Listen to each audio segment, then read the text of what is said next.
In our next few examples, we're going to look at how we can use best fit lines and curves that approximate our data or show us that correlation that we're seeing, how we can use those best fit lines and curves to be able to make predictions about data that we haven't collected.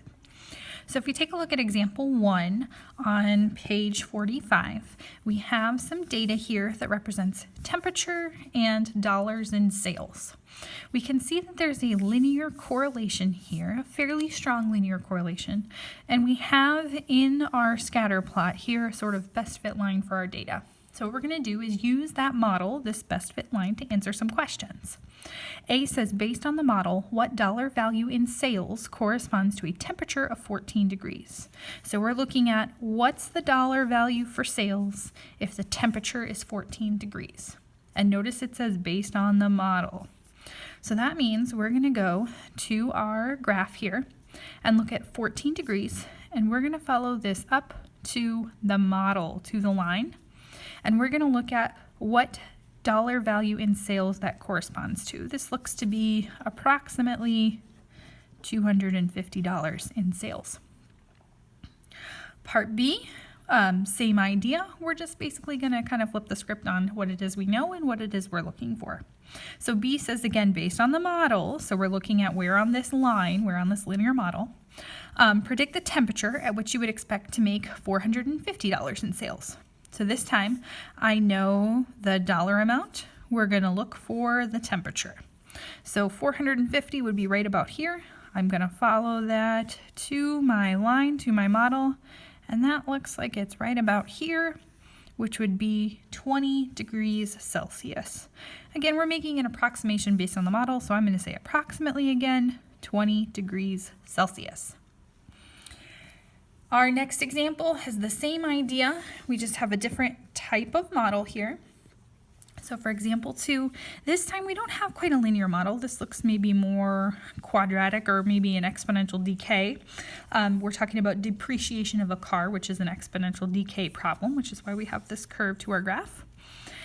So we have our data points there in our scatter plot, and then again that model that best fits our data.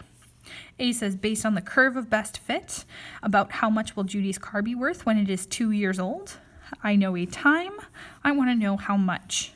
So we know the age of the car. We want to know what will be the value of that car, again, based on the curve, based on the model.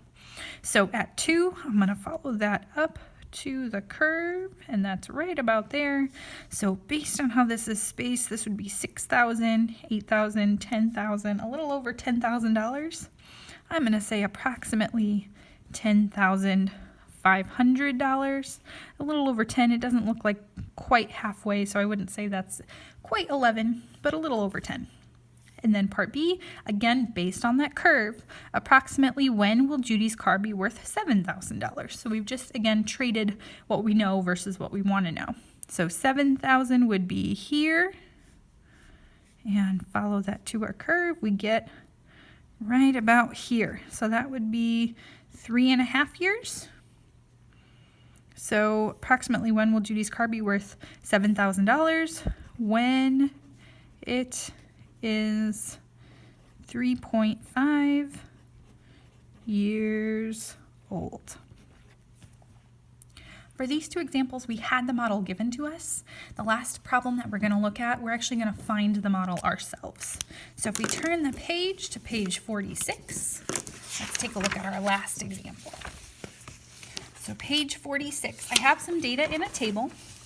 I'm going to use my calculator to create a spreadsheet for this data. And then to figure out a best fit model for this. So on my calculator, I'm going to make a new document, and I'm going to make a spreadsheet. I'm essentially going to recreate this spreadsheet in my calculator, except for I'm going to orient it this way instead of this way.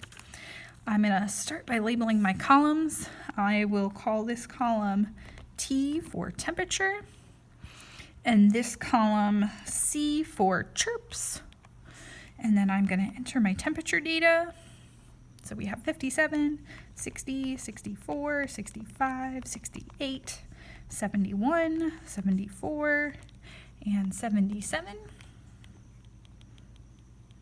And then scroll back up, and our chirps are 18, 20, 21, 23, 27, 30, 34, and 39. Now, from this data that I've created, this data that I've entered in my table, I'm going to create a scatter plot. So I'm going to hit Control and then Doc to add a data and statistics page. And then I'm going to assign my variables. So temperature is going to be our independent variable, and number of chirps will be our dependent variable. And here's the scatter plot of my data. It looks like I have a pretty decent linear correlation here. Not a perfect line, but a pretty good linear correlation. And then if I look at my directions, it says what's the best fit line. So I am going to use a linear model for this. So to get that model, I'm going to hit Menu, Analyze, Regression, just like we did in those first few examples. And then I'm going to have it show me the linear, mx plus b, that linear format. And there's my line. Now, we have a lot of precision here, a lot of decimal places. I'm going to round to the nearest hundredth. So my line of best fit model for this would be y equals 1.05x. It says plus negative, so I'm going to write minus 44.18 if I round. Okay, so there's my model from my calculator. So now we're going to use this model to answer some questions. Our first question says, again, based on that line of best fit, so using this model, what would you estimate to be the number of chirps heard in 15 seconds when the temperature is 62 degrees? So we know the temperature. What we want to know is number of chirps. So if our temperature is 62 degrees, what that means is that we have an x value. Because x in this function, since we made temperature our independent variable, our x would be the temperature. And y is going to be our number of chirps. So what I'm going to do is add a calculator page, and I'm just going to plug in x equals 62. So I'm going to plug that into my function. Plug 62 in for x. I'm going to do that in my calculator and see what I get. So 1.05 times 62 minus 44.18 gives me 20.92. 20.92. So we're looking at approximately 21 chirps.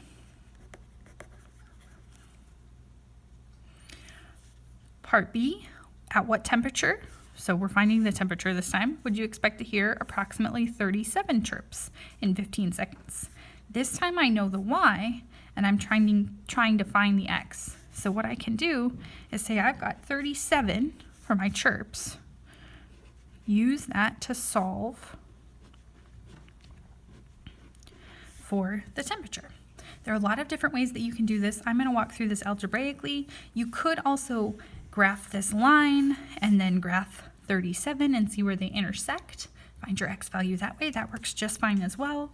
Numerical solve on your calculator would also work, but I'm again going to do this algebraically. So I'm going to add 44.18 and add 44.18. 37 plus 44.18 gives me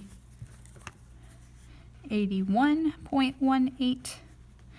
And that's equal to 1.05x. And now we'll divide both sides by 1.05 to solve for x.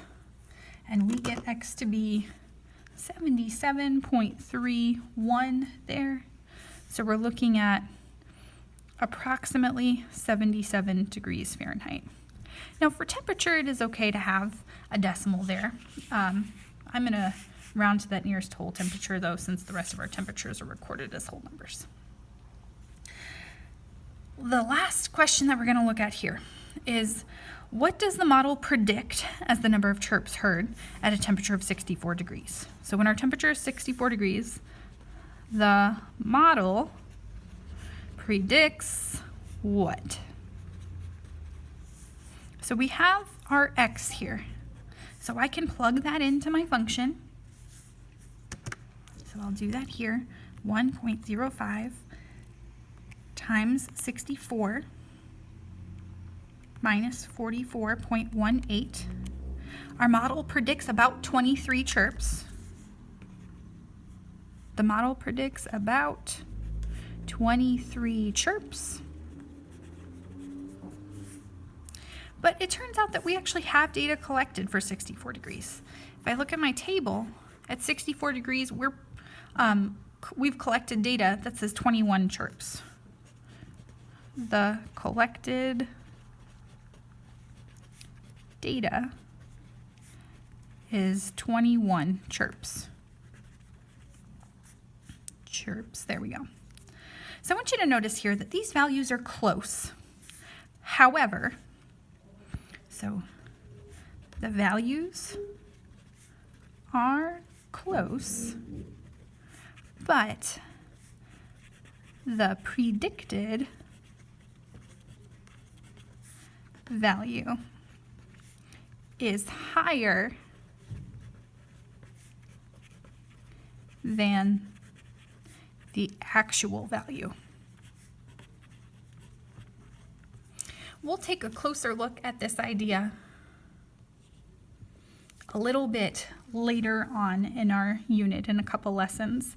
This idea is something called a residual. So we'll take a look at that more, but I want you to keep in mind that your model should give you a close approximation of collected data, but it may not be perfect.